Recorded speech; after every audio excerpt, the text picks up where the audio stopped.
What is up, good people? Oak Life.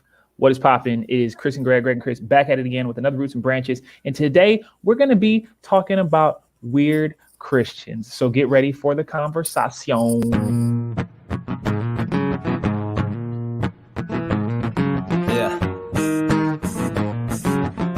Yeah, look, I get crazy when the mic round. No sense of getting hyped now. But What is up? We are going to be talking about some weird Christians.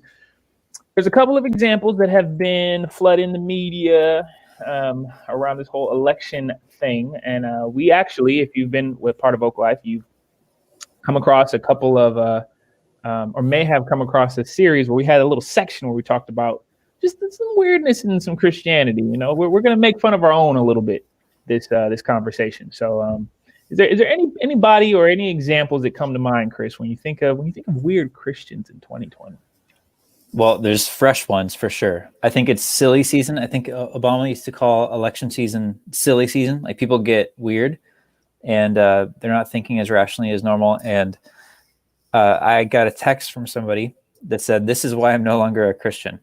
And it was a prayer service that was being held post-election before the press made the call that Biden and Harris won.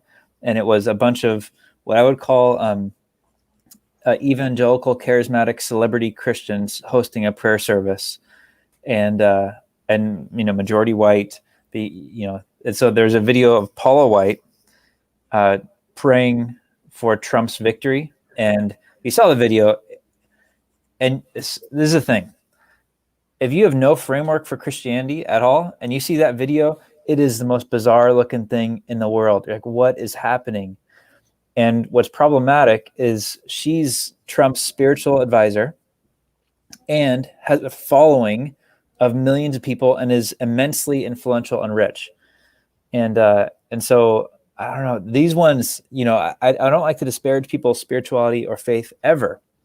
But when it's from a place that is what I would say like so theologically out there, and for the example of Christ, like detrimental and all that, I struggle with it. Like I really, really struggle with this. I get angry about a few things, but this is one of those things because it hits close to home. It's like there's this work we're trying to do. There's like we're trying to reflect Jesus in our world, and then the other one that came up was, I think it was might have been yesterday in their church, but Kenneth Copeland, who is a televangelist billionaire, he's supposed to be worth almost $1 billion, just laughing at the fact that at the fact that Biden and Harris were said to have won the election. And it's just weird looking. It just looks like, again, with the most trying to be charitable and compassionate to all humans, but still thinking about the witness of our community. It's so weird. It's just bizarre. And so the internet does what the internet does. And it made some amazing memes. So you could Google it and see what we're talking about. I'm sure if you Google Paula White or Kenneth Copeland right now, you'll see it. But what do we do with that? Like, how do we? American Christianity is so weird. What do we do? Like, because I know people who are like, if that's what it is, I don't want nothing. I'm not a part of that at all. Like, screw that. Like, and again, they're some of the most prominent voices of Christianity in our country. And they're weird. What do we do with that? That's good. We got a comment from a Facebook user. Look at us. Our first Roots and Branches comment says, Paula White is misusing her gifts, and she will answer to God for it. Tongues are not to be a show. They are to be reverent. Facebook user, I respect that. One, I respect you engage in this conversation. That is awesome. And two, you're right. There is a level of show that happened with that scene.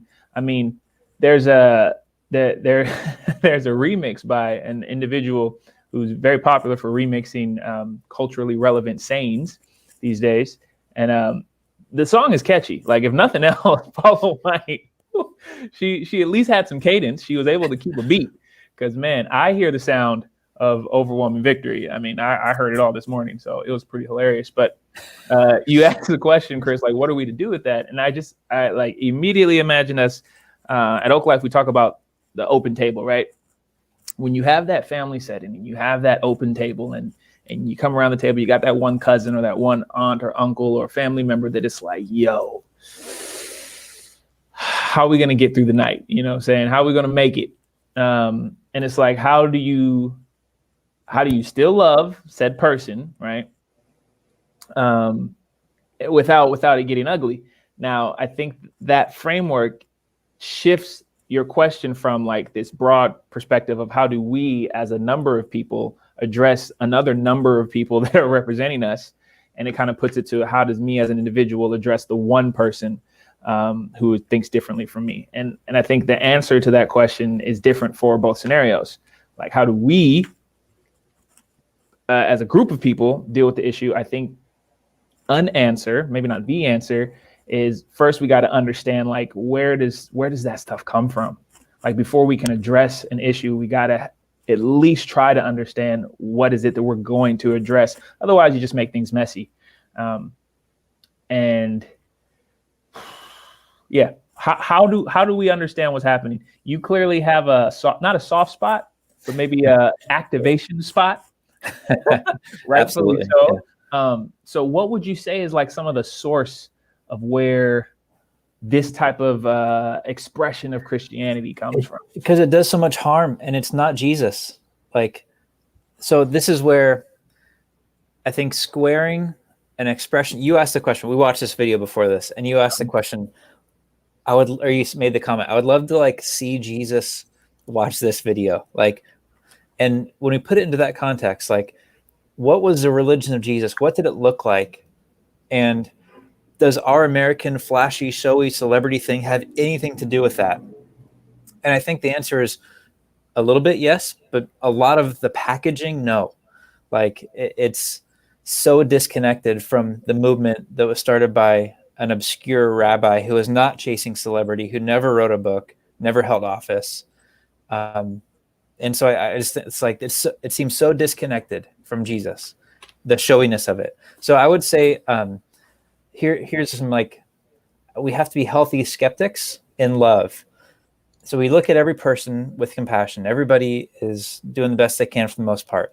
But when the religion of Jesus is moving towards celebrity, like, there's something to be cautious about there. Not saying you can't be a Christ follower and famous, but if you're using it to get fame and you have a ton of it, there's danger there. We should be skeptical of it. When there's a ton of money involved, same kind of thing. If you're making, like, there are these videos of Kenneth Copeland, who again is a person deserving of grace, but has downright incorrect, well, I would say maybe not the best word, has unhealthy and dangerous theology that justifies his congregants giving him money so that he can have multiple private jets, so that he can fly from place to place and share the gospel, which is like, speaking to stadiums. He's a celebrity. He's more of a traveling showman than I think he is what I see is expressed as a disciple of Jesus in the New Testament, which wasn't a pathway towards fame or fortune or prestige or private jets. So money, celebrity, and the last one is politics. Like, when Jesus is being tangled up and used to get votes or gather a political movement, which is largely just based on your agenda, and you're trying to get Jesus to agree with you, I think there's real danger there. And so as people, we pray for people, we see everyone with compassion, but we can at the same time say, no, that's weird. And I think about it, like, especially from the lens of my friends who aren't Christians, who I would love for them to know, like, the love that I have in Jesus. And it's the stuff I trust, like the Christian voices I trust often are reluctant leaders. Like, they're not really trying to get up on stage, but they happen to gain a platform because they were being helpful or useful or doing something uniquely good. Or those who are in obscurity. Like, I think about all the beautiful people, sorry, I'm ranting a little bit here, but all the beautiful people who are doing God's work that will never be written about or publicized about, will not have an Instagram account, who are like serving the homeless under the freeway without anybody to recognize them. Like, that's the goal.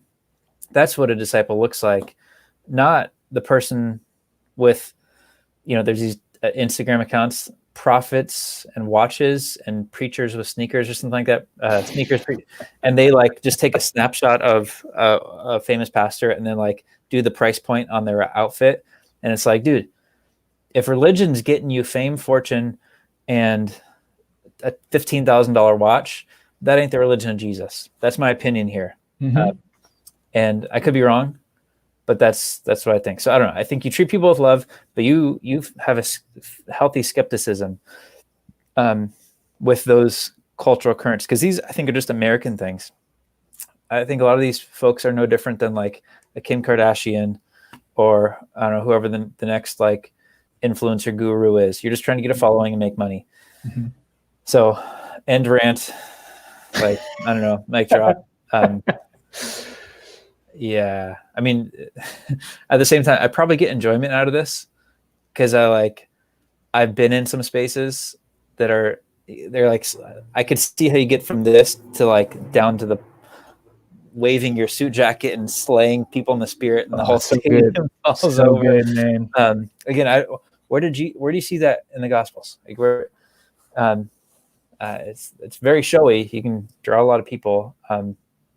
Again, I already said end rant, but I'm really gonna end right now. So, any feedback or thoughts? Any response to that? no, that's super good, man. It should draw some type of response.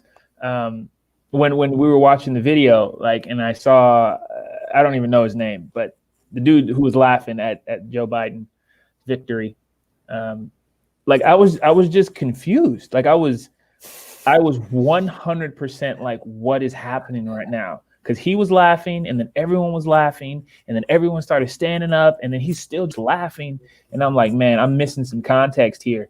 And I have a feeling that, and we talked about this a little bit ago, or earlier today rather, but there's something to be said about a person who is sure, a person who is confident, and a person who is speaking up for what they believe in.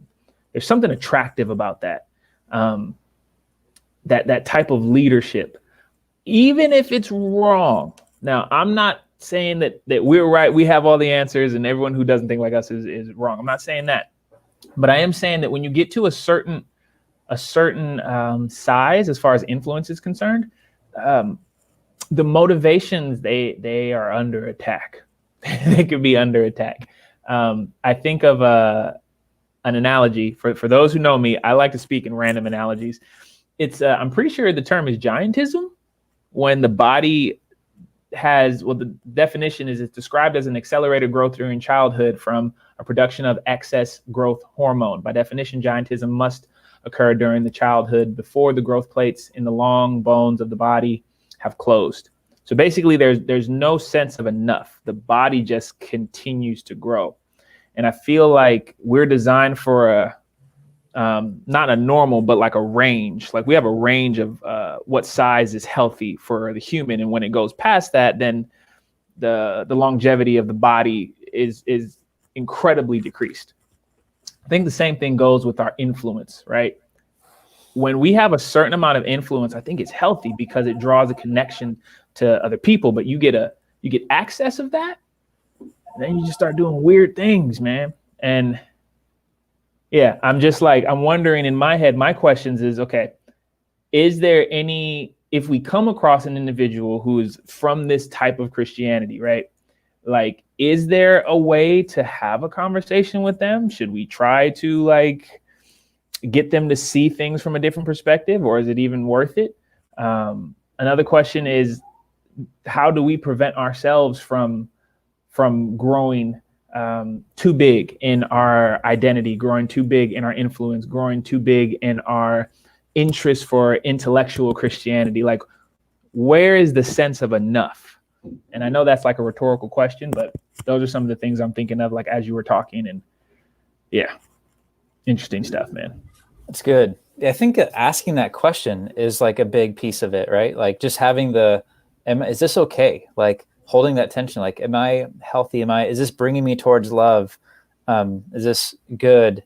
To your point of like going beyond, like, I think it's clear with any culture, like anything in any area of power and influence wealth, fame, all those things. Like there's a reason it's really hard to be a child celebrity. Like the stats on how many make it out, like, and are healthy, whole human beings is like, it's kind of low because at some point our psyche isn't made to hold that. And ego can be so dangerous and so like addictive. And so, yeah, I think just for a human thing, it's not healthy. Like I've heard so many stories of celebrity leaders in Christianity who break under the weight of it all because it's not a healthy, sustainable place to be. Mm-hmm. But I think one of the Facebook users commented and said, like, thinking of Christ's temptation is in the wilderness and how some Christians fall into them, right? So you have these things, the story goes that Satan brings Jesus to these places and offers him comfort, safety, power. And Jesus says, no, I'm trusting in God. I'm not going to become a celebrity or become a king. Like, that's not what I came here to do. But I think the downward trajectory, that's the Christian call. Like, it's to take up your cross and die. And so it seems so polar opposite to American Christianity, which is comfort, power, security. And and so here's where it's dangerous. Not only are you, in my opinion, misrepresenting the Jesus who died a brutal death and was an itinerant poor teacher from a minority context, like you can't square the two. So not only are you misrepresenting it and hurting people in that, bringing people towards an unhealthy view of spirituality, but right now it's dangerous because the cult of celebrity is being manipulated in the political climate. And there is a danger. I don't think Trumpism and celebrity Christianity are that different. Like, I think that's why so many, especially white evangelicals, like, worship Trump. They make Trump like a savior, or the flag, or like their perception of what America represents. And so when you have people who follow these personalities wrapped around their finger, there is a danger to be drawn to something really, really severely bad for our community and world. Like, sure, their influence is not necessarily in and of itself bad. Fame in and of itself is not bad, but it's dangerous. And as Christians, I think we should be cautious, with like a very critical lens, and accountability and transparency and all those things. But I don't know what to do with those people right now. Like, I thought about that a lot because there's a lot of people who are some of the folks who potentially would get into conflict right now, based on the election, are like Second Amendment Christians who, not saying that's not a valid position, but like right. The fringe of those things can draw you into some dangerous zones. So, yeah. So I don't know if it's your uncle at Thanksgiving, it's a different story. Because I have those uncles. yeah. Like, you can block them on Facebook, but when you got to see them face to face, and the conversation is different. And then, there's an intersectionality. I think you talk about dangers. One danger is that we limit a person or a people group to one aspect without realizing or remembering that there's a lot of different elements that intersect with that either individual or that group. I think one thing that's interesting is before we were called Christians, and correct me if I'm wrong, people who followed Judaism, and they were referred to as disciples, and that's what they were called. So I'm pretty sure that people looked at Christ and was like, well, that's a weird disciple. Just like we're saying, these are some weird Christians, right? And I think there's a danger in putting too much emphasis on differentiating one from the other. Like, there's a healthy amount of that. Like, you have to understand, okay, well, they might be following something, to your point, like they're misguided, or they have some information that could be miscued. And then if they hold on to certain things and become unruly and they have access to firepower, like, yeah, that's a real danger. But then there's another, like, I guess, spiritual danger of pointing them as the enemy now, right? I think I think it's our job actually to make that distinction. I think the weird prophets in the Bible, Jesus included, were bringing people not towards power, fame, influence, right. And there wasn't a cultish celebrity worship to the point of like raising arms. Like so the cult of personality in America is like prosperity, like so I think it's selfish versus selfless, like to simplify it. Okay. Like, Okay. and so when you're seeing those things, yeah, like when there's somebody who's just, not normal, doesn't fit the box of whatever society says they should fit, but is like a little bit eccentric or just unique in their expression, whatever it is. Like, I think one of the guiding values might be, is this helping people? Is this selfless? Good. Is it bringing us towards goodness, shalom, or is this really just about like building their brand? Like at the end of the day, and so that's where I think asking like where the money goes. And like I worked at a church when I was in seminary. I was kind of like I worked at a bunch of churches. I wanted to get a lot of exposure to different spaces, and I worked at like a church that had like a celebrity pastor. And growing up, I liked this person's talks a lot, and I still think they're an excellent communicator and writer and those things. But I did sound for them, and this person, the whole church was built around them. Like they. And this is like, as me being judgmental, there could be more to the story, but they drove their like $200,000 car to the site. They had multiple sites around LA. We're living in Pasadena. They drove this really expensive car to the church, went out on stage, gave a killer talk. Like, holy crap. Like they gave an amazing talk, then got back in the car, drove to the next location, which was staggered times, and gave another talk. And I remember thinking like, that's a cool use of their gift. Like they're really giving, but there's something, the church is really about this person. And if that person left, what would the church be like? And maybe there's some good coming of it. And thank God that God can use like, even our flaws, Of course. to bring good. Of course. But I've become just jaded and skeptical to that stuff. And I feel like it's a righteous conviction. No, I think you're right. And I think you're 100% right. No disagreement in regards to like, we should be able to decipher between the two, but it's what is the focus? Like, if you look at Christ's journey in those 3 years, like his focus wasn't to like it was to dismantle the systems that were, oppressing the kingdom, but it wasn't in this direct, like, I'm going to go find every Pharisee and tell them what's on my mind. Like that wasn't where Jesus spent the bulk of the mission. Like, he gave them harsh words when it was time, but that wasn't like the number one and the only to do on his list. You know what I mean? So it's like, I think the danger is that we feel this righteous, some of us, not all of us, because I'm very passive, so I've been told, but some of us have this like a needed level, right, of like righteous, conviction, and we want to go out and we want to do things. And it's like, are we doing that as a part of a broader mission where it's like, okay, we all understand our roles and we're moving as a unit? Or is it like, no, I have this sole mission, I'm going to do this and people are going to follow me. And then thus the response is the influence increases. And then thus the response is this weird Christianity. I think like that. I like the communal piece, because then there's some natural accountability that happens if you're doing it with others. And it's not built around any one personality. And it's harder for it to be just about you if you're going with people. Yeah. Yep. I don't know what's going to happen sorry, I may have cut you off. I don't know if you finished your No, man. But I just want to know, do you hear that? Do you hear the sound of victory? Overwhelming rain? Do you hear the sound of victory? Yeah. And I did, up until this point, I didn't study this like at Fuller or I don't remember this part, but I guess there are like specific angels to specific continents, and you can call on some for political support when you need them. It's news to me. Oh my gosh, that's good, dude. Well, we lost 2 of the 3 followers we had, so we probably should cut it.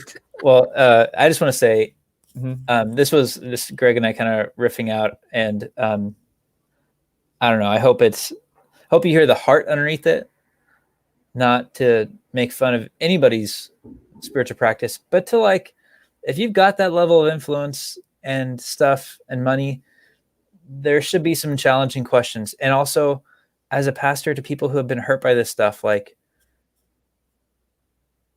it's a lot of it is wrong, in my opinion, as a pastor. So. No, I hear that. I hear that. And my hope is that with this post-election season that we're now embarking on, there's going to be a lot of continued. I mean, we look at the polls and like the nation was like split down the middle. And this sense of division doesn't stop just because one candidate got elected over another. So we're going to continue to see potentially even more divisive action. And then my hope is that when we see someone who is different, we can have these conversations. We don't have to ignore our differences, but it's one that leads towards more questions about understanding and not more affirmation in, okay, you're different, my stance is right, and now I have to take you out. Yeah, that makes sense. Yeah, I just don't like that for this one. I think you want to take some people out, Chris. Yeah, I wouldn't, not as individuals, but the fact that this stuff exists in America, and that we're the problem in a way, like as a culture, like we eat this stuff up. So, and it's a multifaceted issue, but it's weird. At least we get some enjoyment, and some people on the internet make funny videos. Thank God for memes, man. Thank God for memes. All right, well, I said my 2 cents. You got any closing thoughts for the people? Yeah, I don't feel great about. I don't have an answer. Nope. I'm gonna stop. Got it. Nobody else. To the people who are watching live, appreciate you for tuning in. For those of you who are watching after the recording, please leave a comment, not because we're trying to engage or increase our influence, but we just want to speak to you. We want to hear your thoughts. We want to hear the conversations and keep this connection going in a time where isolation is still trying to take over. So be a part of the conversation. That's what we ask, because that's what this is about. So with that being said, Chris and Greg, we out this thing.